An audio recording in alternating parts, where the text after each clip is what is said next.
Hello বন্ধুরা, কেমন আছো সবাই? আশা করি সবাই খুব ভালো আছো। আমিও খুব ভালো আছি। আজ আমি একদম নতুন ধরনের একটা ইয়াররিং মেকিং ভিডিও নিয়ে চলে এসেছি। শিখতে হলে পুরো ভিডিওটা দেখো, স্কিপ না করে। এই ইয়াররিংটি বানানোর জন্য আমি অনেক ধরনের গ্লাস বিডস ইউজ করেছি আর সিকোয়েন্স ইউজ করেছি। তোমরা চাইলে তোমাদের পছন্দ মতো কালার কম্বিনেশন করে বানাতে পারো, আর চাইলে আমার মতো সেম ডিজাইনও বানাতে পারো। প্রথমে আমি একটা ফেল শিটের ওপর ডিজাইনটা ড্র করে নিয়েছি। সেই ডিজাইন মতো আমি গোল্ডেন কালারের গ্লাস বিডসগুলি লাগিয়ে নেব। এই গ্লাস বিডসগুলি লাগানোর জন্য আমি এখানে B7000 গ্লু ইউজ করেছি। এই ইয়াররিংটি তৈরি করার সময় আমি সেলাইয়ের সাথে সাথে গ্লুটাও ইউজ করেছি। এই ইয়াররিংটির কালার কম্বিনেশন আমি ময়ূরের পালকের মতো করেছি। ময়ূরের পালকে যে সমস্ত কালারগুলি থাকে, আমি এই ইয়াররিংটির মধ্যে সেই সমস্ত কালারগুলি কিছু কিছু দেওয়ার চেষ্টা করেছি। ইয়াররিংটির ডিজাইন মতো আমি গোল্ডেন কালারের বিডসগুলো লাগিয়ে নিয়েছি। এবার কিছু গ্রিন কালারের বিডস নিয়ে নিয়েছি। গ্রিন কালারের বিডসগুলি দিয়েও আমি সেম প্রসেসে আরেক লাইন করে নেব। এই ইয়াররিংটি তৈরি করার জন্য আমি যে সমস্ত মেটেরিয়ালসগুলি ইউজ করেছি সব আমি মিশো থেকে নিয়েছি। তোমরা যদি কেউ নিতে চাও তো কমেন্ট বক্সে আমাকে জানিও, আমি লিংক দিয়ে দেব। গ্রিন কালারের বিডসগুলি লাগানোর পর আমি এখানে কিছু সিকোয়েন্স ইউজ করছি।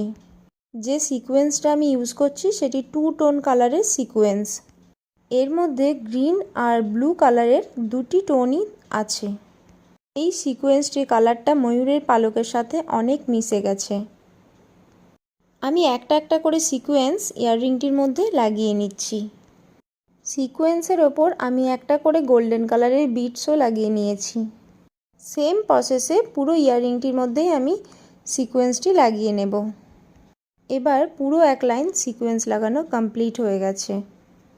এবার আমি কিছু ব্লু কালারের গ্লাস বিডস নিয়ে নিয়েছি। সেম প্রসেসে আমি আবারও এক লাইন করে লাগিয়ে নেব। ব্লু কালারের গ্লাস বিডসটি আমি নিচে এবং ওপরে দু জায়গাতেই লাগিয়ে নিয়েছি। এবার ব্ল্যাক কালার দিয়েও সেমভাবে লাগিয়ে নেব। এখানে আমি যে ব্ল্যাক কালারের বিডসগুলি ইউজ করেছি সেগুলি প্রপার ব্ল্যাক নয়, এর মধ্যে কিছু সিলভারের ছোঁয়াও আছে। এরপর আমি আবার কিছু সিকোয়েন্স ইউজ করেছি। ইয়াররিংটির ওপর পোর্শনে পুরো সিকোয়েন্স দিয়ে কভার হয়ে গেছে, আর নিচের পোর্শনে মধ্যেখানে যে একটুখানি ফাঁকা ছিল তার মধ্যে আমি একটা ফ্লাওয়ার সিকোয়েন্স বসিয়ে দিয়েছি। এখানে আমি যে ফ্লাওয়ার সিকোয়েন্সটি ইউজ করেছি সেই সিকোয়েন্সটিও 2 টোন কালারের। ইয়াররিংয়ের পার্টটা কমপ্লিট হওয়ার পর আমি চারি সাইড থেকে এক্সট্রা ফেলসিটটা কেটে নিচ্ছি। শেপ মতো পুরোটা কেটে নেওয়ার পর আমি কিছু লটকন বানিয়ে নেব, যেগুলি আমি ইয়াররিংয়ের মধ্যে লাগাবো। এই লটকনগুলি বানানোর জন্য আমি ব্লু কালারের একটা করে বড় বিডস আর গোল্ডেন কালারের একটা করে ছোট বিডস নিয়ে নিয়েছি।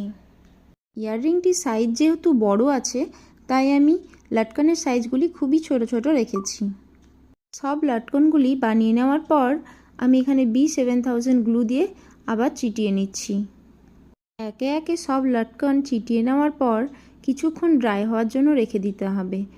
আর ড্রাই হওয়ার পর আমি একটা ফেলসিটের মধ্যে সেম ডিজাইন কেটে নিয়েছি। তার মধ্যে ইয়াররিংয়ের হুক লাগিয়ে আমি ব্যাক সাইডে এটি চিটিয়ে দেব। এটি ভালোভাবে চেটানোর জন্য এখানে আমি একটু বেশি পরিমাণের গ্লু ইউজ করব। ভালোভাবে গ্লু লাগানোর পর এটি অনেকক্ষণ ড্রাই হওয়ার জন্য রেখে দিতে হবে। ভালোভাবে ড্রাই হয়ে গেলে এটি খুব স্ট্রংভাবে চিটে যাবে।